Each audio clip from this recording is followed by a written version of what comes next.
What's up, everybody? It's the Digital World Podcast, and here we see the U.S. Strategic Petroleum Reserve move down for the 60th consecutive week to its lowest level since 1984.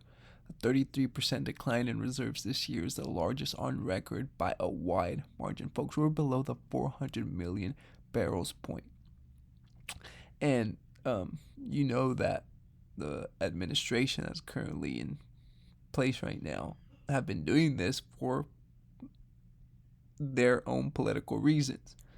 Now, if we start getting lower and start draining this until the point where we barely have any left, what do you think is going to happen? Folks, we've canceled contracts, leases to keep drilling for oil for fracking. And we're not, they're literally moving away from that. I do believe that in the next 2 years, you're going to see gas increase in price. Whether it was a political play or whatever it was this year to maintain gas as low as possible, well, they've done that. And it's not like it's been cheap, it's just stayed lower than what it usually was. But I expect we're going to hit double digits, I believe.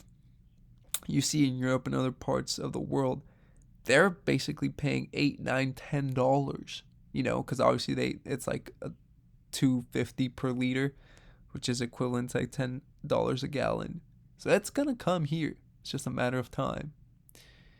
Massive fire broke out at a building in Dubai. Check this out. Massive fire. Jeez. But these are the things that are happening, and we're seeing it not just in buildings, but large food centers. And it's unbelievable. Okay, moving on. Here is Adam Taggart from Wealthy on saying, straight from the horse's mouth, just as global shipping giants FedEx and Maersk are warning, the trucking industry is seeing volumes plunge too. And it says, up until Labor Day, the large enterprise truckload carriers didn't see a significant volume slowdown. They may have felt some softness, but didn't really impact their operations. And let's see, tender activity or truckload requests between shippers and carriers tracks overall volume in the market, and we further break it down between contract load acceptance and overall volume.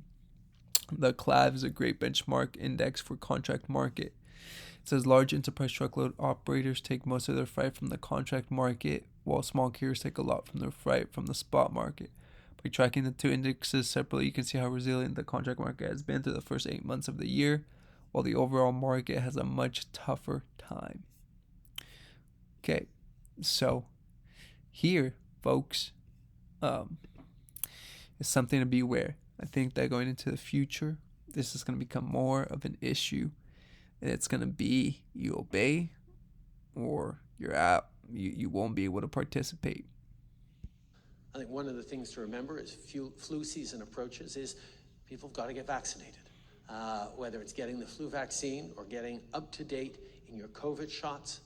There are actually new formulations out now that are up to date to cover both Omicron and the original strain of COVID. And we encourage everyone to get those vaccinations, to keep pressure off of our hospitals, of our frontline heroes who are working so hard to keep people safe, but also keep pressures off of our economy and communities. If we're able to get a high enough level of vaccination, we reduce the danger of needing to take other health measures to make sure that we're all safe and not overloading our hospitals. And I look forward. And I will say that that's a bunch of baloney, because folks, tyranny doesn't end. They tell you that it's a bunch of goalposts, and they'll never get met. Anyways, this week the Bank of England confirmed the UK is in a recession and stated that it will last longer than the Great Recession. About wait. Folks, everything's coming in, and you gotta prepare. Here, layoffs momentum keeps building. We see that Meta is going to begin large-scale layoffs. Twitter is laying off half of their employees. Open Door laying to 18%. Stripe 14%. Lyft 13%. These are not small cuts, nor are these small companies. The job Jobocalypse. The Jobocalypse is arriving. And here you see the layoffs are beginning, and they will be massive. Central banks are buying gold for a reason. It's the ultimate form of money, and you can see it just skyrocketed in Q3 of 2022. Gotta watch it. Folks, when it comes to taxation, when they say tax the rich, it makes no sense because to put into perspective, the federal budget last year was 6.8 trillion, or about 16.8 billion per day. That means the government would spend the entire wealth of Jeff Bezos or Elon Musk in under 2 weeks.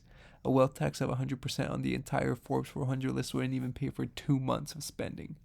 So, folks, it's a way to extract the wealth from the middle class, because none of these taxes would pay for the government bills at all.